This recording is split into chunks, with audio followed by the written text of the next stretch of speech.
Italy's mafias dominate criminality in the south of the country. They are spreading to the rest of Italy, Europe, and the world.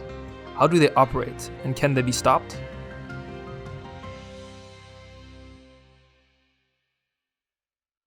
Italy has a corruption and criminality problem that siphons off a significant portion of the country's income. 12% of the Italian economy is informal, which represented roughly 211 billion euros per year and 3.7 million jobs in 2016. Italy is in fact an anomaly, a wealthy country that is inexplicably corrupt. The mafia is a symptom, a cause, and a consequence of Italy's corrupt system. Italy's mafia families cannot be understood without looking at the history of southern Italy. For most of the past 1500 years, the land which is known as Mezzogiorno has been owned by the Byzantine Greeks, the Arabs, the Vikings, the French, the Spanish, and the Austrians. These foreign rulers enforced a form of feudalism well into the 19th century and extracted as much money from the population as possible. This feeling of exploitation by the ruling class was perpetuated even after the unification of Italy, called the Risorgimento, or Resurgence. The Kingdom of Sardinia-Piedmont, in the north of Italy, effectively conquered the rest of the Italian peninsula. After the conquest of the south, the dominant north attempted to impose northern modes of governance and morality on the supposedly corrupt, barbaric, and uncivilized south. This was compounded by the fact that the north of Italy had been the main industrial center of the country, in Milan, Turin, and Genoa, which is still the case to this day. The unification of Italy, a baby boom in the 1860s and 70s, and the lack of economic development in the south led to a large Italian diaspora, with anywhere from 9 to 14 million people relocating to the Americas between 1860 and 1913. Maps of Italy reveal the profound splits between the north and the south in terms of corruption, criminality, but also economically, with southern Italy being much poorer than the north. The historical conditions in which the Italian state was created, lack of economic development, and a historic focus on family ties above the wider community created the perfect circumstances for the emergence of the Italian mafias. The transition from feudalism to capitalism in the 1800s was chaotic, particularly in Sicily, and the mafia emerged as a form of criminal police. Their grip on power was quickly solidified when they entered politics. The strong criminal networks were perfect for garnering support and votes. Starting in 1925, the challenge to the state posed by the Italian mafia became unacceptable under the fascist government of Benito Mussolini, and a crackdown began, particularly in Sicily. With mass incarcerations and extreme measures, including sending the army to just shoot mafiosos, the government crippled the mafia. But then the United States invaded Sicily and the rest of Italy in the Second World War. They removed the entire fascist power structure in place, finding the mafia in Italian jails and believing them to be political dissidents, freed them, and let them run the country. They were not fascists nor communists, so what harm could they do? And so the mafia came back into prominence and the political roles that they had previously occupied.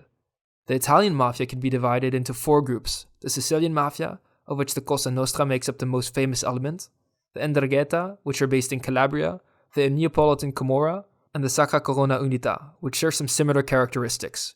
They're all based around strong family ties. They focus on power relations, in effect creating a form of state within a state, where they administer justice, tax people through extortion, and even provide services to those loyal to them.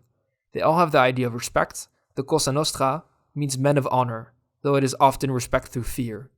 Lastly, the mafias focus on territory, where they will seek to dominate crime, but also the local economy and politics. Yet they all have different structures, modes of operations, and business specializations. The Sicilian mafia focuses mostly on drug trafficking and uses emissaries to organize its international business. Its interests lay mostly in cementing its power base in Sicily, and it does not seek to expand beyond it. Since the 1990s, it has been relatively quiet, due to a crackdown following the high-profile assassination of 2 judges, and a near all-out war with the Italian government.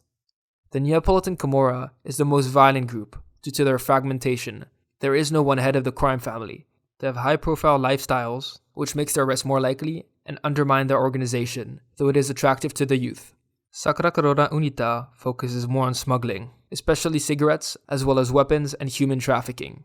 Due to its proximity with Albania, it collaborates closely with Albania's criminal networks. The last of the mafias is the 'Ndrangheta, which also focuses on drug trafficking, and it is estimated that they control 80% of the cocaine coming to Europe. They are also by far the largest group, with an estimated 44 billion euros in annual revenue. However, it is different from its counterparts. It colonizes new territories by creating copies of its family-centered clan structure everywhere it goes.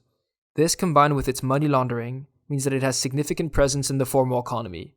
It is considered a major threat, even outside of Italy, due to its ability to spread, and has significant presence across Europe and even the United States. Because of the danger they pose, this is the group we'll be focusing on for the remainder of this video. Their criminal activities also include counterfeiting of products or money. An Italian criminal network based in Veneto, in 'Ndrangheta territory, which produced 25% of all counterfeit banknotes in the European Union, was dismantled by a cooperation of Europol, the European police, and the Carabinieri, the Italian anti-mafia police. The group has also not shied away from using slave labor in farming, with African and Eastern European migrants who are held in shanty towns in the south of Italy. This branch of business is part of a wider €25.4 billion agro-mafia sector in Italy, which also involves mislabeling and recycling expired products. Thanks to their influence in the regions that they control, the Italian mafia have infiltrated political and economic systems, which threatens to undermine the cohesion of Italy as a country. At the local level, the mafia garners political influence in part through a mix of intimidation tactics and benevolence. Food handouts during the coronavirus pandemic are just one example of how they gain favors with the local population. These favors are then called up for votes to put in place members of their own or strawmen into office. This political influence translates into money for the groups, which then receive generous contracts and the right to use public lands. In doing so, the groups can have access to generous EU Common Agricultural Policy subsidies by buying up public fields that are eligible for them. The A3 motorway in southern Italy took 50 years to build, as subcontractors related to the mafia tapped EU funds and delayed building. And even then, it was cancelled. There is now also fear that a significant portion of the coronavirus recovery package will end up in the hands of Italian criminals, undermining the provision of public services. At the same time, the mafia substitutes itself for government, loaning to and buying up businesses thanks to the huge amount of liquidity and then using them for money laundering. These businesses, which have alternative revenue, can also go on to outcompete non-mafia legitimate businesses, decreasing overall economic growth. While the violence and control that the mafias exert is limited to their territories, they can use their significant influence and financial resources to dominate part of the Italian political and economic system. The Italian Interior Minister, Luciana Lamorgese, has said criminal organizations are ever more sophisticated as they manage to infiltrate important economic sectors in order to clean up illicitly accumulated money.